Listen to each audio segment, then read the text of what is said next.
Hey, everybody. Welcome back to Shunik Missing Persons. Today, we're going to be talking about how to work with law enforcement, a topic that comes up very frequently with the loved ones of missing persons.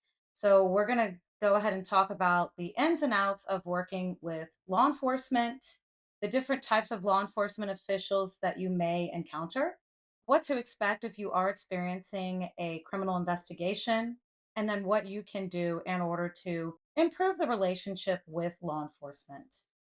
Two biggest complaints I get from the missing person campaign or the loved ones of missing persons is that they feel the police aren't doing enough. In fact, my family said the same thing. And I totally understand why the loved ones of missing persons feel this way.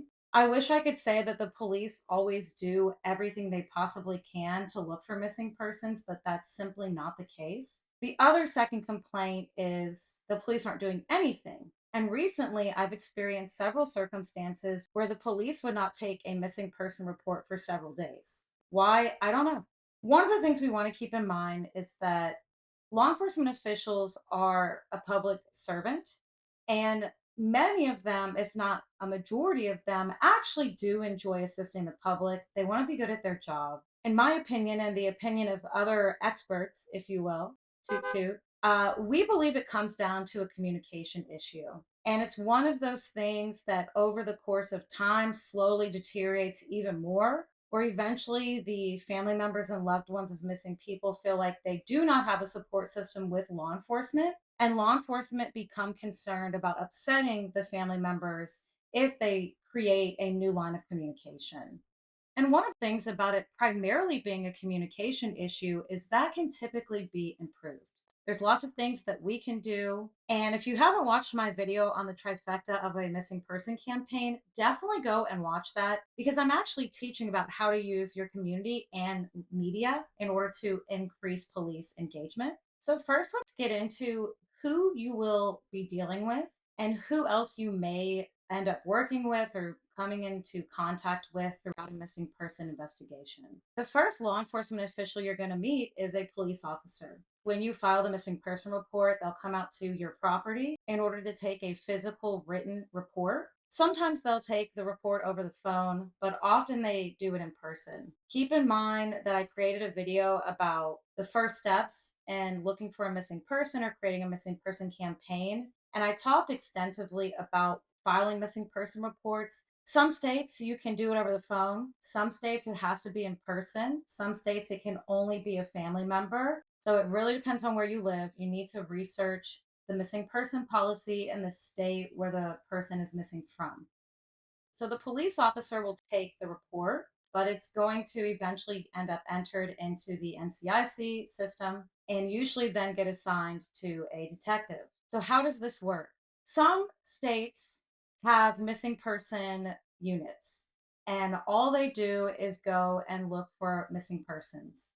Other states have cold case units that also get involved with missing persons. And then some states have detectives who specialize in various things that kind of work on different types of cases. For states that don't have missing persons units, or maybe those units are already overwhelmed with cases, but in states where there aren't missing person units, the detectives that are working on these variety of cases are then going to have to triage these cases. Even if there is a missing person unit, they still have to triage some of these cases. Of course, they're going to look into the situation, but there's always going to be certain cases that will take precedence. And that is ones that usually involve children, people that are impaired in some way, so kind of vulnerable adult populations, and then people who are believed to have been abducted or maybe held against their will. Given these different circumstances, the triage will have to prioritize the life, the likelihood of finding this person alive, the likelihood of criminal activity, things like that. The detective who takes over should contact you pretty quickly, ideally within a couple hours, if not within 24 hours to maybe 48 hours maximum. A lead detective is the investigating officer. They usually have a more senior position, longer experience, and other types of education and skill sets that they've acquired throughout their time with the law enforcement agency. Another person that you want to get the contact information for or meet as soon as possible is the public relations officer. sometimes also called the public communication officer. This is the officer whose specific responsibility is doing PR for the police department. So they're going to be the people that are talking about what should be released on social media, what should be released in press releases. Often they may start sending out information to other law enforcement agencies in the area, but this is the person who you're going to be communicating with regarding public and then written press releases to the media and the community. Often PROs, PCOs, whichever term that agency uses, will also be able to give you advice about how to behave on social media and online. Because again, remember, this case can always go to court. And we want to be able to protect our loved one while they're missing, but also in the criminal justice system after. The last people or officers you may be dealing with are state officers, the state police. This is usually going to be if your loved one has gone missing and it's believed that they've crossed out of your city into another part of the state. State police officers are very similar to local police officers. Usually, it's going to be a state detective who may be working alongside your lead detective. So, other law enforcement, not really. Other groups you may meet are groups like retired or ex military personnel. Usually, when there's foot searches happening or people are going and putting up a lot of flyers, military tends to show up. They come out of the woodworks. You meet all kinds of different military personnel, and they really help a lot. If you trust these people, they can be great at organizing where people should distribute flyers. If search and rescue organizations come out, they make great team leaders, and usually they're just great in emergency scenario. You may also meet US Marshals. These are federal police officers. We had several come out. I think again we met a little bit more type of law enforcement officials than many people do with missing persons just because my sister's case was, very rare. But so yeah, US Marshals are federal police officers, and usually they're there to advise state police officers, local police departments. Finally, you may also meet FBI, people from the Federal Bureau of Investigation. They only come out when it's believed that a federal crime has been committed.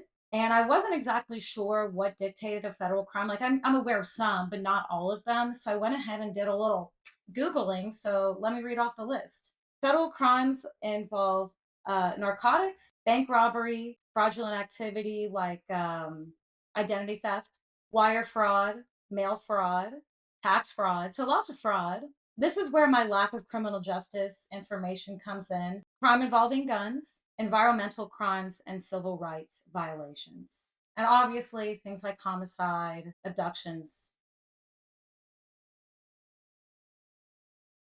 First thing we have to do is file a missing person report. Like we've previously talked about in other videos, that means we've called hospitals, we've looked around or called different rehabilitation centers and shelters. We're ready to file the missing person report. So once that missing person report is taken, the police officer that takes the report is responsible for entering that information into the NCIC, which is the National Crime Information Center. They receive all missing person reports and they maintain a national annual database.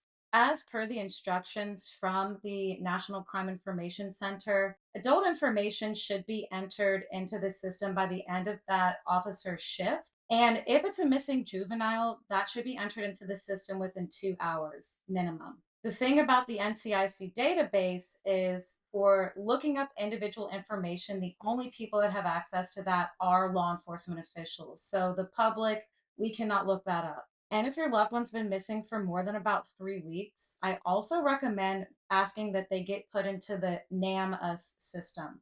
Why may police officers be resistant to taking the missing person report? The paperwork and the data entry that's required for the NCIC database is extensive because of all the data that they have to collect and input into the system. In the future, I'm going to edit this in, but go ahead and look at all the information that police have to put in.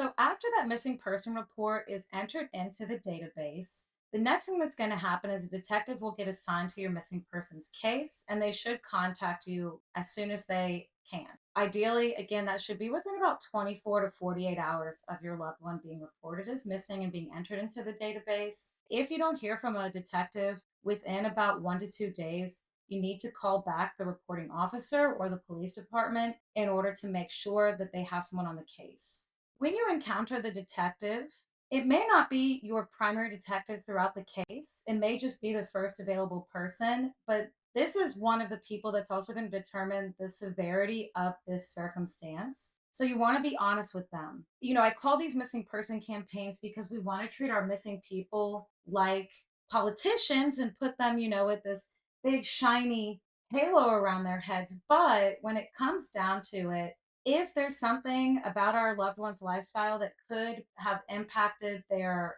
disappearance or something, we want to be honest with the officer. They will inevitably find out a lot of stuff about this missing person. And keep in mind that the public may as well.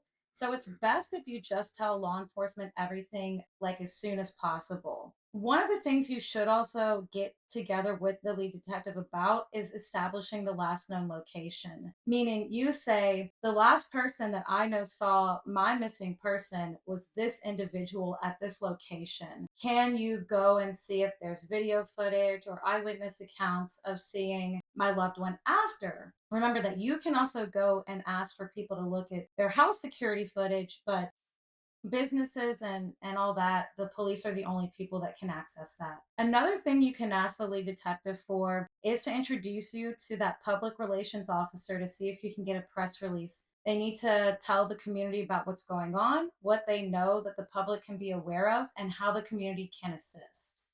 The last thing your lead detective should do is start to alert nearby cities and states if they believe your missing person may be traveling. So, what is our role as the family members or friends of this missing person? Again, it sucks to say this, but we do have a role and we have a lot of responsibility and things that we need to get done in order to just ensure the best outcome. If the communication with police is not great, which is, I mean, this is a fact. Like sometimes you just don't get an officer that's very communicative or a detective. They're not doing regular check ins with you with any updates or even lack of updates. Like this does happen sometimes and it really sucks. It's unfortunate, but all we can do is just keep being persistent and pursue our goal, which is to find our missing person. So we want to make sure that we're communicating with the lead detective regularly. What you should do is ask this individual the best way to communicate with them. Would you prefer that I call you? Would you prefer that I text you? Would you prefer that I send an email? And see what they say. Whatever they choose, unless there's a really big emergency or some crazy piece of evidence or something all of a sudden, use that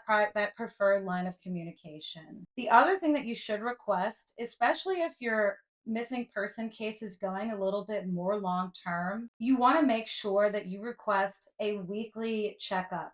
One of the things that my experience with law enforcement has taught me is they become afraid of upsetting the family member, especially if they don't really have any updates or anything to say.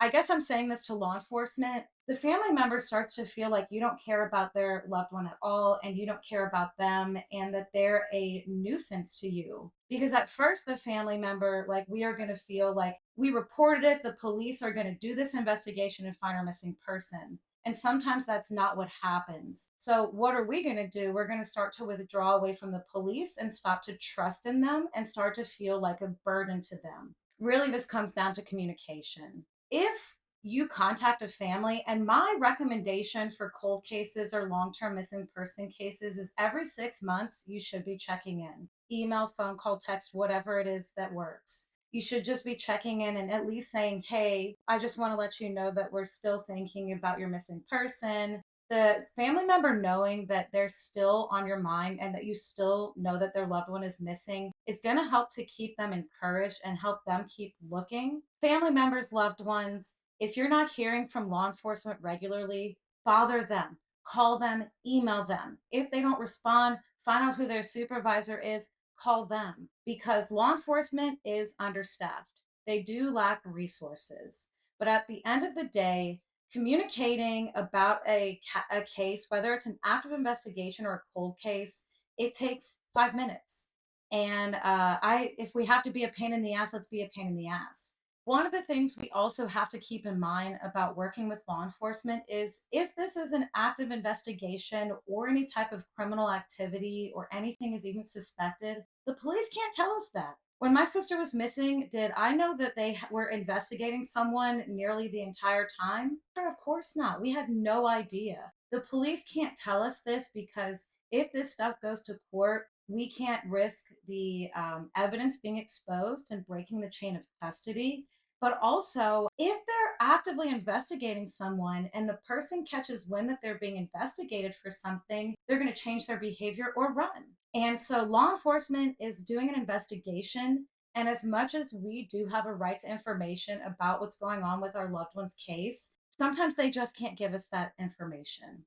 So, as your case also gets some attention and notoriety and all that, you're going to start getting tips and information. And a lot of the stuff that you get is going to be bogus, but you should make it a habit of turning everything over to the law enforcement and lead detective. Also, make sure that when people in your community send information to you, you get them to turn it into law enforcement. Always direct, like on your flyers, on your posts, on your press releases, we're always directing information to the police. I know that we want to get that information, but honestly, it becomes overwhelming. Again, from my experience, like some of the tips that were valid and legitimate, they did send the information to me, but we were getting so much information and tips and like opinions from people that I didn't even count it as a fact or like a tip. So even us trying to do our own investigation at first, really, it's not a great idea.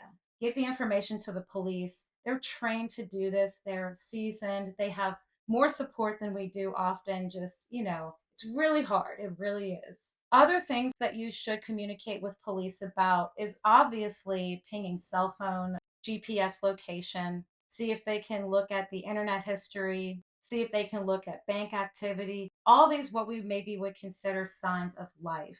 And that's also going to help us figure out the last known location and movement of that missing person. So, why do some investigations take so long? It again comes down to resources, and this is a state by state type of thing. Like, for example, we only have one state crime lab in Louisiana, and they're responsible for doing a majority of the DNA profiling and analysis. The reason things take so long in investigations, lack of staff and support staff. And if any forensics type things are required, sometimes what the police have to do is have or CSI come out. They'll collect the evidence, they'll turn it into an evidence custodian. Another officer or detective will pick that evidence up from the custodian and have to drive it over to the state crime lab or even the local crime lab, depending on what it is. Then the forensic experts, maybe the ballistics experts, fingerprint experts, bloodstain, whatever it is that they're an expert at, have to then do their thing. And then the evidence will get packaged up again. The detective will have to bring it back to the custodian. So then these forensic experts will have to create a report and come up with their input about the evidence. Anyway, this is why it takes so long. And then think about each piece of evidence. And unfortunately, cases again get prioritized depending on the severity. So sometimes DNA and such might get processed within a day, and sometimes it might take 3 or 4 months. Another thing to keep in mind is that unfortunately, once the evidence runs out and has been pursued, analyzed, and so on, there's no more investigation. And this is why cases go cold. So you really want to keep spreading the word and creating that awareness. Maybe one person that was at a grocery store the day that this happened saw something and they just have never really thought to call. We always just want to keep pushing, keep people remembering that our loved one is missing, and hope that evidence continues to come to law enforcement. So, why do cases go cold? It's usually just a lack of information. Do police always investigate everything? No. And why? I don't know. The cold cases that I have worked on and are working on now, a lot of them seem to just hit dead ends. And any new information or evidence that the family members may find or uncover and send over to them, they are not looking into it. Maybe it's because the police don't believe that it's going to have anything to do with the case. That's possible. I think again, the responsibility of law enforcement should be to communicate that, like, hey, I know that you think this is really important. Other reasons is because of poor relationship, poor communication with loved ones. But the goal really is to increase community and media awareness and support in order to give the police more information. But sometimes it is necessary to badmouth the law enforcement. And if you really feel that the police aren't doing anything for your missing person, you should write a press release about this. And that's where we want to state, this is what I know about the case. This is all the stuff I still don't know. Just be factual and honest. We have to keep eyes on the LE, and we have to make them basically communicate with us if they're not doing so. I know that this is super uncomfortable and awkward, but again, my nonprofit will help you. There's a very professional and kind way to do this without actually stirring the pot or creating drama. So, finally, what are our long term goals in working with law enforcement if we have to work with them long term? We want to establish communication. We want to feel comfortable emailing the detective. We want to feel comfortable sending tips and information over to them. We want to feel like they are looking into things that we're bringing to their attention if appropriate. And law enforcement, if that means that you have to fib a little bit, do so.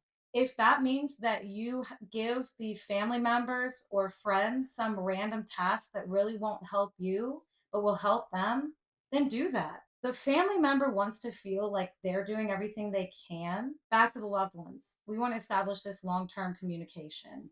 We should be checking in with each other 6 months minimum. I say once every 3 months if there's still information coming in. Sometimes when these older cold cases get picked up by some of these little social media true crime people, they do sort of reopen and get some energy back, and you probably will start receiving information. I know it's so uncomfortable, but if the police aren't contacting you, you contact them.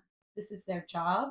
Their job is to investigate crime. Even if the case goes cold, continue to share information. You don't have to be selective about the information you share, but like, even if you're finding out of pocket crazy theories about your loved one, just send it over. Your lead detective can create a little folder in their email that has, like, your missing person's name, Mickey Shunick, and they can just keep it in there because one day they might get some information and be like, wait, I remember getting an email about this thinking it was crazy, and then it turns out it wasn't. So finally, some other things that you can do to assist the police is consider getting your DNA and your loved one's DNA into the database. If the police have not put your loved one's DNA into CODIS, if your loved one's especially been submitted into NamUs, you should consider getting your DNA into a database like My Family Tree. You can do Ancestry, 23andMe, and so on. All these different DNA services now use a different type of profiling. It's called SNP, and it looks at even smaller variable regions of DNA that makes all of us unique.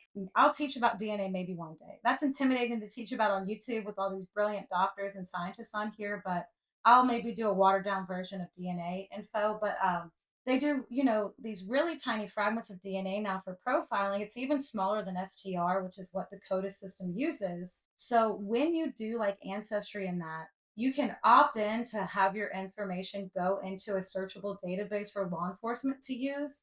And that way, if they do recover your loved one's remains, they'll be able to match their DNA to yours. So that can also help to close that case. With that being said, just keep in mind that most police want to do the best job they can.